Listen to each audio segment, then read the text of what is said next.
नपुंसक बनाना है तो वीरता की कहानी क्यों सुनानी है?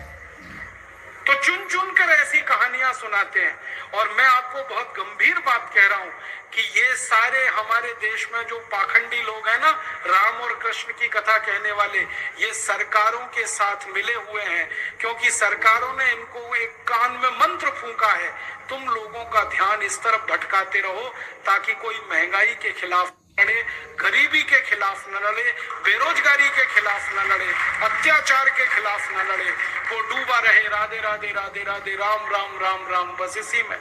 और समझाते रहो तुम क्या लाए थे, तुम क्या ले जाओगे, क्यों व्यर्थ चिंता करते हो, जो हो रहा है अच्छा हो रहा है, आगे होगा और भी अच्छा। निर्वीर बनाना है, नपुंसक बनाना है तो वीरता की कहानी क्यों सुनानी है? तो चुन चुन कर ऐसी कहानियां सुनाते हैं।